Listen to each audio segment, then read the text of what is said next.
Hello दोस्तों, तो बहुत खुश होंगे आज आप। तो देखिए, होना ही चाहिए। ऐसी बात बताने जा रहा हूँ मैं आज आपको, जिसको सुनकर के आपके कान फटे के फटे रह जाएंगे। आंखों से देख रहे होंगे तो आंखें भी फटी की फटी रह जाएंगी। हालांकि मैं ऐसा चाहता नहीं हूँ आप डॉक्टर को दिखवा के फिर से सुधरवा भी लें, लेकिन बात ही कुछ ऐसी है दोस्तों। इस वक्त जो स्क्रीन पे आप फ़ोटोज़ देख रहे होंगे, ये एक ऐसी शादी की फ़ोटो है जो कि अंग्रेज़ों की है। हम सामान्य भाषा में इन्हें अंग्रेज़ कहते हैं, लेकिन ये जो लोग हैं वो रोम के हैं, रोम शहर के लोग हैं। न केवल रोम के, बाकी दुनिया भर में ऐसे कई सारे शहर हैं जहाँ पे अंग्रेज़ हिंदू सभ्यता के अनुसार शादी करते हैं, वो हिंदू धर्म को मानते हैं।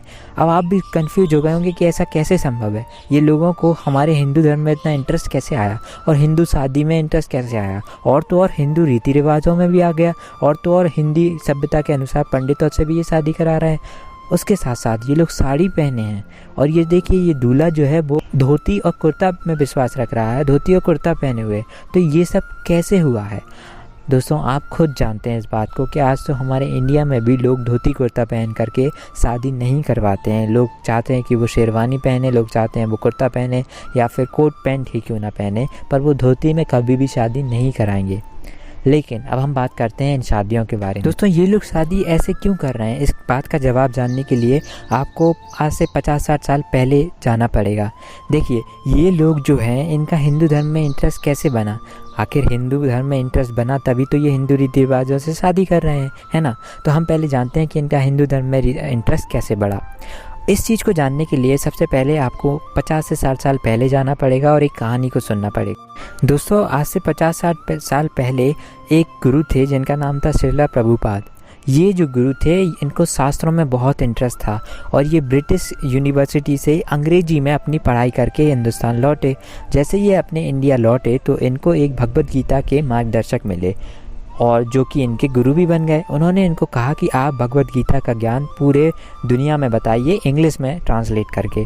इन्होंने अपने गुरु की बात मान ली, और इन्होंने धीरे धीरे भगवद गीता और अनेक हिंदी पुस्तकों को इंग्लिश में ट्रांसलेट करना स्टार्ट कर दिया। अपने जीवन के आखिरी समय में यह अमेरिका चले गए। जब इनकी उम्र 70 साल थी, ये अमेरिका चले गए। पानी के जहाज़ के रास्ते 14 दिन की लंबी यात्रा होती थी, और अमेरिका में ये जैसे ही पहुँचे, वहाँ पे इनके पास बिल्कुल भी पैसे नहीं थे, और ना ही पर्याप्त रूप से ये चीज़ों को समझते थे, लेकिन ये टिके रहे।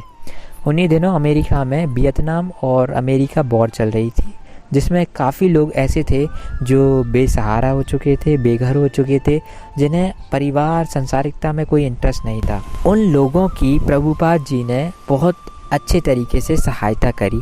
उन लोगों को खाना दिया, रहने के लिए जगह दी, उनके साथ दोस्ती करी, उनके साथ कीर्तन किया। धीरे धीरे उन लोगों का रुझान हिंदू धर्म और हिंदू सभ्यता में बढ़ने लगा। वो कृष्ण जी की पूजा में विलीन होने लगे, कृष्ण जी को बहुत ही गहरे तौर पे मानने लगे, और फलस्वरूप उनके आगे आने वाली पीढ़ियां भी कृष्ण भगवान को मानने लगी। वो साड़ियाँ पहनने लगे, हिंदू रीति रिवाज से शादी करने लगे, हरे कृष्णा का गान करने लगे।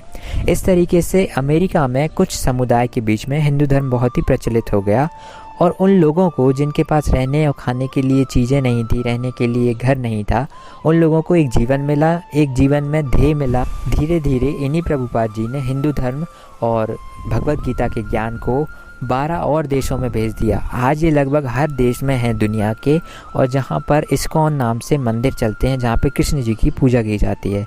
इन इस्कॉन मंदिरों की संख्या इतनी ज़्यादा अधिक है कि आप इमेजिन भी नहीं कर सकते। पाकिस्तान में भी इसके 12 मंदिर हैं। तो आप समझ सकते हैं कि कृष्ण जी और भगवद गीता के ज्ञान को प्रभुपाद जी ने सारी दुनिया में फैला दिया। ये जो शादी आप देख रहे हैं, ये उन्हीं परिवारों में से एक हैं जिन्होंने हिंदू धर्म को अपनाया था। तो आज ऐसे पूरे वर्ल्ड में आपको कई सारे परिवार मिल जाएंगे जो कि हिंदू समाज की तरह शादी करते हैं। आप यहाँ पे देख रहे होंगे ये लोग शादी करते हुए कितने अच्छे लग रहे हैं। और हम सच बताएं तो हमारी जो संस्कृति है, हमारा जो कल्चर है, वो हमसे भी ज़्यादा इन लोगों पे खूबसूरत लगता है। देखिए आप किस तरीके से ये जो अपनी गुटमुंडी करा करके बैठे हैं, और जो जिस तरीके से कुर्ते पजामा और साड़ियाँ इन्होंने पहनी हुई हैं, ये हमसे ज़्यादा इन लोगों पे मधुर लगता है और प्रेमपूर्ण लगता है। ये इन दो युगलों की शादी है, और आप देख सकते होंगे ये कितने खुश हैं। और यहाँ पे बाकी सारे जो मेहमान आए हैं वो भी हिंदू समाज की तरह ही इस रीति रिवाज में शामिल हुए हैं। वो सारे लोग ज़मीन पर बैठे हैं, जैसे कि आमतौर पर हम लोग अपनी शादियों में बैठते हैं। वो सारे लोग उसी तरीके से ड्रेस्ड अप हैं जैसे कि हम लोग अपनी शादियों में कपड़े पहनते हैं, अपने रिश्तेदारों की शादियों में कपड़े पहनते हैं। सब कुछ वैसे ही चल रहा है। यहाँ तक कि यहाँ पर एक पंडित भी है जो इनकी शादी को संपन्न करा रहा है।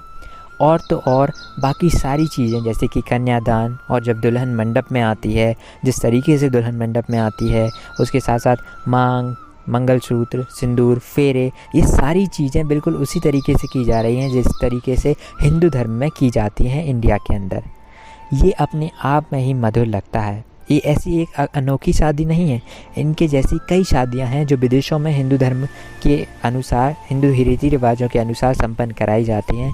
और इसमें बहुत बड़ा योगदान इस्कॉन संस्थान यानी कि प्रभुपाद जी का ही है, जिन्होंने अनेक देशों के लोगों को हिंदू धर्म की गहराई, उसकी प्राचीनता और उसके अलौकिक और आध्यात्मिक ज्ञान को दूसरे लोगों तक फैलाया। आज हम उस चीज़ को साक्षात अपनी आंखों के सामने देख पा रहे हैं। इसी तरीके से इनकी जो दुल्हनें होती हैं उन्होंने भी नथ और मांग, झुमके, मंगलसूत्र, पायल, बिछिया, इन सब इंडियन आभूषणों का धारण करना स्टार्ट कर दिया है। उसी तरीके से जैसे कि हिंदू रीति रिवाजों में हम अपने सर को मुंडवा लेते हैं और एक चोटी रखते हैं, यहाँ इनके दूल्हे ने भी सेम उसी तरीके को अपनाया है। वैसे मैं कहना चाहूँगा कि इंडिया में तो अब ये चीज़ रही नहीं है, लेकिन बाहर के लोगों में ये चीज़ देख करके बहुत अच्छा लगता है।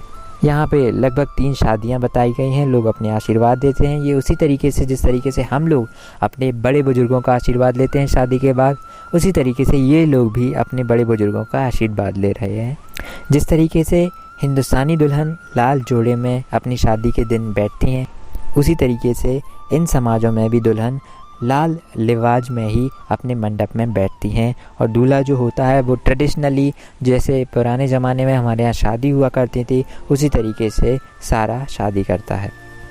तो दोस्तों, आपको अगर ऐसी ही इंटरेस्टिंग वीडियो और देखनी है ना, तो आपको सब्सक्राइब का बटन तो दबाना पड़ेगा। देखिए, ऐसे नहीं चलेगा। जीवन में आपको इतने तो अंगूठे उठाने पड़ेंगे लोगों पे, इतनी तो उंगलियां उठानी पड़ेंगी ताकि सब्सक्राइब का बटन दब जाए, और अगर मन हो तो लाइक का बटन भी दब जाए। और मैं आपको कभी माफ़ नहीं करूँगा अगर आपने सब्सक्राइब नहीं किया, क्योंकि आखिरकार आपने मेरे अपने पुत्र के समान व्यक्ति का दिल दुखाया है।